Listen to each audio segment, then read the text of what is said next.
하나님 말씀은 마태복음 13장 24절로 30절 말씀입니다. 예수께서 그들 앞에 또 비유를 들어 이르시되 천국은 좋은 씨를 제 밭에 뿌린 사람과 같으니 사람들이 잘 때에 그 원수가 와서 곡식 가운데 가라지를 덧뿌리고 갔더니 싹이 나고 결실할 때에 가라지도 보이거늘 집 주인의 종들이 와서 말하되 주여 밭에 좋은 씨를 뿌리지 아니하였나이까. 그런데 가라지가 어디서 생겼나이까. 주인이 이르되 원수가 이렇게 하였구나. 종들이 말하되 그러면 우리가 가서 이것을 뽑기를 원하시나이까. 주인이 이르되 가만두라. 가라지를 뽑다가 곡식까지 뽑을까 염려하노라. 둘 다 추수 때까지 함께 자라게 두라. 추수 때에 내가 추수꾼들에게 말하기를 가라지는 먼저 거두어 불사르게 단으로 묶고 곡식은 모아 내 곳간에 넣으라 하리라. 아멘. 하나님의 나라는 하나님의 통치가 이루어지는 곳입니다. 하나님 나라는 하나님의 통치하심 속에 하나님의 거룩하신 성품과 온전하신 모습이 그대로 드러나고 있기 때문에 하나님 나라는 곧 하나님 자신이라고도 말할 수 있습니다. 이것은 다른 말로 하면 하나님을 가까이 하면 할수록 하나님 나라도 더 잘 이해할 수 있다는 뜻이기도 합니다. 하나님의 백성 된 우리가 하나님 나라의 백성답게 사는 비밀은 왕 되신 하나님을 더 잘 알아가는 것입니다. 그렇다면 하나님의 마음을 어떻게 이해하고 어떻게 알 수 있을까요? 오늘 본문은 예수님께서 하나님 나라는 좋은 씨를 제 밭에 뿌린 사람과 같다고 말씀하셨습니다. 이것은 하나님의 마음은 좋은 씨를 제 밭에 뿌린 그 사람의 마음과 같다고 말하는 것입니다. 그렇다면 24절로 25절에 보면 천국은 좋은 씨를 제 밭에 뿌린 사람과 같으니 사람들이 와서 곡식 가운데 가라지를 덧뿌리고 갔더니 싹이 나고 결실할 때에 가라지도 보이거늘. 오늘 본문에서 말하고 있는 밭에서 일어난 사건은 밭의 주인과 좋은 씨와 그 씨를 뿌린 종들과는 전혀 상관이 없던 그 일을 말하고 있습니다. 그 씨가 나쁜 것도 아니었고 뿌린 사람이 잘못 뿌린 것도 아니었으며 그렇다고 주인의 밭에 문제가 있었던 것도 아니었습니다. 지금 발생된 일은 그 공동체 안에 있는 어떤 누구의 잘못도 아니었습니다. 가라지는요, 전혀 예상치 못했던 당황스러운 일들이 발생한 거예요. 예수님께서 이 말씀을 하실 때는 그 가라지의 문제를 가지고 잘잘못을 따지려 하거나 그 가라지에 초점을 맞춰서 뭔가를 해결하려고 하시는 일들이 아닌 거예요. 그렇기 때문에 그 공동체 안에 있는 데서 어떤 원인과 문제점을 발견하려고 했던 우리의 시선들을 예수님이 보고자 하시는 그 시선으로 우리가 돌릴 수 있어야 됩니다. 그것이 바로 하나님의 관심의 시선이기 때문에 그렇습니다. 지금 발생된 일이 그 공동체 안에 있는 어떤 누구의 잘못도 아니었다면 어떻게 해서 그러한 일들이 발생했는지를 설명하고 있는데 그 가라지는 아무도 깨어있지 않은 한 밤중에 원수가 와서 그 뿌린 씨앗 가운데 가라지를 덧뿌리고 간 것이었습니다. 이 가라지는 밭의 주인이 뿌린 좋은 씨와 비슷하였기 때문에 이 가라지의 존재를 알게 되기까지는 오랜 시간이 흘러 거의 결실할 때가 되어야 알 수 있었습니다.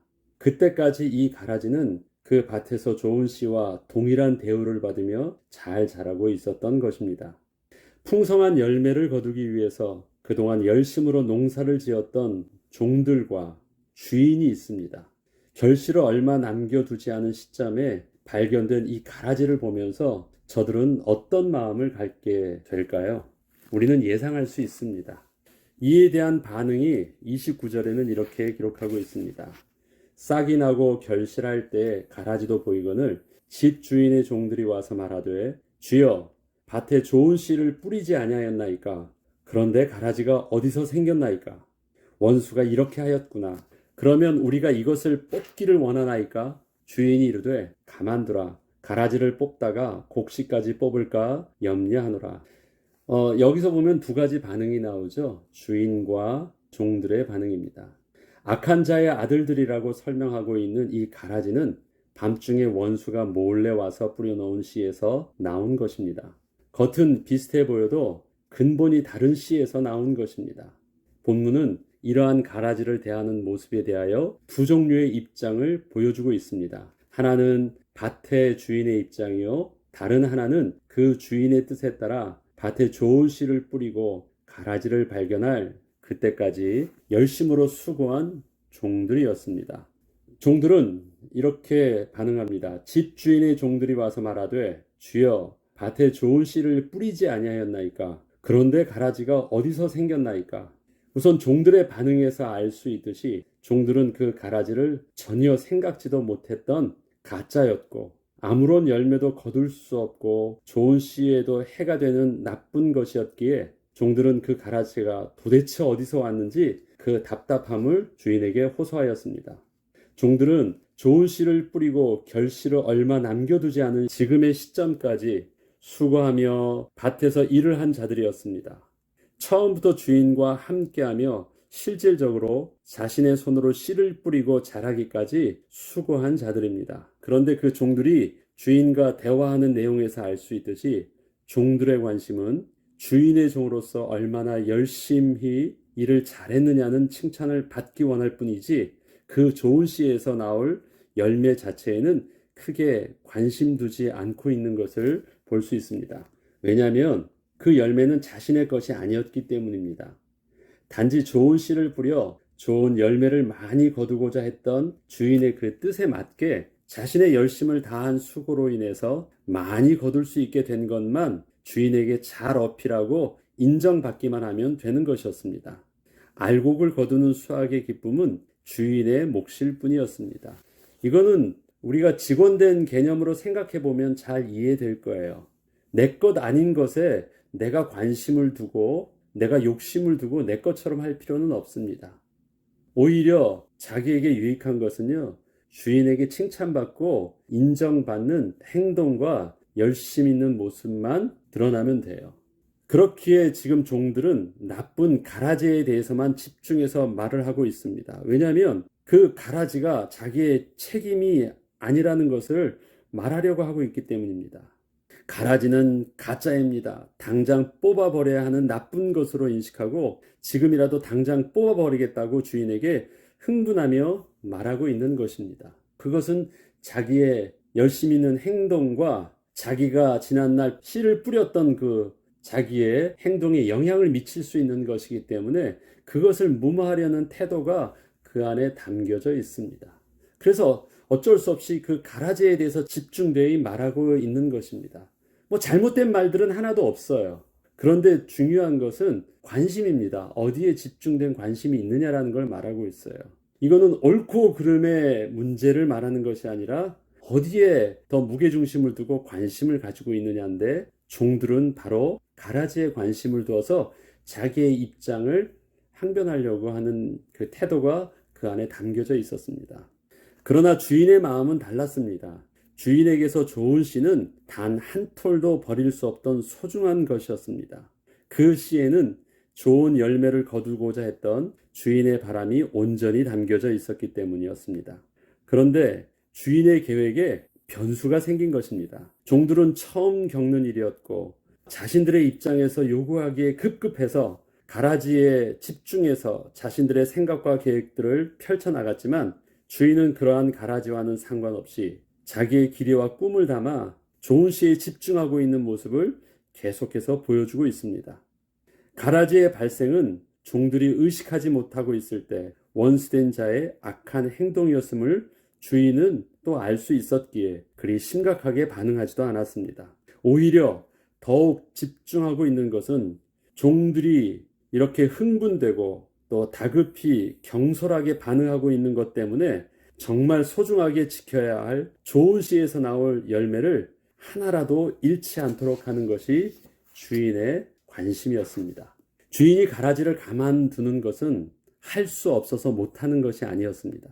지금의 상황을 잘 알고 있었지만 농부는 더 중요한 것 때문에 건들지 않는 것입니다. 분명한 결과를 기대한 더욱 절제된 행동이었습니다. 우리의 삶은 하나님의 주권과 하나님의 선하신 계획 안에서 시작하고 진행하며 결론을 향하고 있습니다. 그렇지만 그러한 우리의 삶 속에는 분명 하나님과 원수된 사단의 의도가 숨어 있는 가라지 같은 것이 보이는 것도 사실입니다. 어쩌면 사단의 역사가 더 크게 득세하고 있는 것처럼 보일 때도 있습니다. 그러나 분명한 것은 하나님께서는 그 사실을 누구보다도 더 잘 알고 계십니다. 단지 그 일들은 하나님의 주권 속에서 허용되고 있는 일일 뿐입니다. 하나님께서는 자기 백성을 향하신 선하신 뜻 안에서 하나님의 때가 될 때까지 참고 기다리고 계십니다. 하나님의 침묵 안에는 더 크신 하나님의 원대한 계획이 숨겨져 있습니다. 오늘 비유에서 보면 좋은 씨, 그것은 하나님의 마음이십니다. 또 하나님의 백성이에요. 그 하나님의 백성을 향한 하나님의 마음이 좋은 씨에 담겨져 있고 그 씨를 온전히 열매 맺기를 소원하는 하나님이 바로 주인입니다. 그 다음에 주인과 함께 씨를 뿌린 그 종들은 하나님과 함께 섬기고 또 수고하고 있는 저와 여러분들의 모습일 수도 있습니다. 근데 우리가 교회에서나 또 신앙의 공동체 안에서 우리가 주님의 마음을 가지고 열심으로 수고했던 일들이 우리가 생각하지 못했던 당황스러운 어떠한 사건과 열매로 나타날 수도 있습니다. 그렇기에 제가 앞서 말씀드렸던 것처럼 공동체 안에서 일어났던 일들이 공동체 안에 있었던 어떤 일들과 사람의 원인이 되지 않았던 일들이 일어날 수 있습니다. 마치 가라지가 밤중에 악한 자가 심어놓은 것처럼 그러기에 발생된 그 일들을 바라보면서 서로 잘잘못을 따지거나 아니면 그 일 자체에 관심을 집중하다 보면 정말 중요한 하나님의 관심을 놓칠 수 있습니다. 수고했던 나를 내가 잃어버릴 수 있고 또 우리가 수고를 통해서 하나님이 열매 맺겠던 그 좋은 씨의 열매들을 우리가 놓칠 수 있습니다. 그러하기에 우리는 가라지와 같은 그 일들이 발생한 사건을 보는 눈들이 하나님의 관심과 하나님의 마음을 가지고 정확하게 볼 수 있어야 되는 것입니다. 하나님이 모르시는 것 아니고 하나님은 침묵하시지만 그 침묵 속에서는 더 크신 하나님의 선하신 계획이 있기 때문입니다. 그것이 가만두어라 라는 것이고 가라지를 건들다가 알고까지 상할까 염려하시는 하나님의 더 깊으신 뜻입니다. 그 염려 속에서는 알곡이 있고 그 염려 속에서는 흥분된 저와 여러분들이 상할까봐 더 큰 축복을 누리지 못하게 될까봐 염려하시는 또 우리를 향한 하나님의 관심도 있는 것입니다. 그렇지만 30절에 보면 둘 다 추수 때까지 함께 자라게 두라. 추수 때에 내가 추수꾼들에게 말하기를 가라지는 먼저 거두어 불사르게 단으로 묶고 곡식은 모아 내 곡간에 넣으라 하리라. 그렇습니다. 하나님의 침묵이 자기 백성을 향한 절대 놓칠 수 없는 사랑의 절제된 표현이시라면 또한 악한 마귀를 향하여서는 그만큼 더 강하신 하나님의 진노를 뜻하시기도 합니다. 가라지에 대한 하나님의 인내는 마침내 하나님의 심판 때가 되면 제일 먼저 뽑아내어 불사르는 하나님의 진노가 분명될 것입니다. 하나님의 추수의 날인 그날은 반드시 옵니다. 너무 늦어 보여도 하나님의 시간표는 결코 후회함이 없으십니다. 하나님은 멸망할 세상을 향해서는 별 관심이 없습니다. 오늘도 하나님께서는 성령으로 우리와 함께 하시면서 현실 앞에 보여지는 가라지 때문에 힘들어하는 우리를 그 가라지와는 상관없이 하나님의 선하신 열매를 여전히 맺도록 도와주고 계십니다. 우리는 가라지 때문에 고통스럽습니다. 그것 때문에 우리의 될 일들이 안 되는 것처럼 보고 막히는 것처럼 보고 뭔가 부정적인 영향을 미치고 있는 것처럼 보이지만 하나님은요, 하나님의 전능하심 속에서 하나님의 여유가 있으십니다. 가만두라. 왜 그럴까요? 결국 그 가라지가 하나님의 알곡의 열매를 맺게 되는 데는 영향을 끼치지 못하게 하신다는 것입니다. 문제 없다고 하나님이 말씀하시는 것입니다. 문제 있다고 고통스러워하고 두려워하는 것은 종의 마음이고 우리의 마음이지 좋은 씨는 좋은 열매를 맺게 돼 있고 하나님은 기다리고 있는 하나님의 전능하심 속에서 하나님의 여유가 있으십니다. 그러니까 눈앞에 보이는 가라지와 같은 현실 앞에서 우리는 하나님의 여유를 가지고 평안하게 바라볼 수 있는 믿음의 눈이 열려야 되겠습니다. 비록 오늘도 여전히 하나님의 침묵을 경험하고 있다고 해도 우리의 삶 속에서 우리에게 허락하신 생명의 열매를 온전히 맺기까지 기다려주시고 세밀히 도와주시고 있는 성령 하나님의 인도하심 속에서 오늘도 하나님의 마음을 더욱 깨달아가는 축복의 날 되시길 바랍니다. 기도하겠습니다. 하나님 아버지 참 감사를 드립니다. 우리를 하나님의 선하신 계획 속에서 하나님의 일을 함께하는 하나님의 동역자 되게 하여 주심을 감사합니다. 주님과 더불어 주님의 귀한 일들을 하다 보면 때로는 생각지 못했던 가라지를 발견하는 당황스러운 일들을 우리가 경험하게 됩니다. 하나님 그때 우리가 흥분하여서 하나님의 선하신 계획을 넘어서는 당황스러운 어리석은 생각과 행동을 하지 아니하도록 날마다 주님의 마음을 품고 하나님의 시선으로 우리의 사건과 우리의 일들을 바라볼 수 있는 믿음을 우리에게 더욱더 허락하여 주시길 원합니다. 오늘도 우리에게 펼쳐질 사건과 만남 속에서 선하신 하나님의 계획을 따라 볼 수 있는 믿음의 눈을 열어주시고 또 그 마음을 가지고 품을 수 있는 하나님의 마음을 허락하여 주셔서 삶의 어려움 속에서도 하나님의 알곡의 열매를 풍성히 거두는 축복의 날 되게 하여 주옵소서. 감사드리며 우리 주 예수 그리스도 이름으로 기도합니다. 아멘.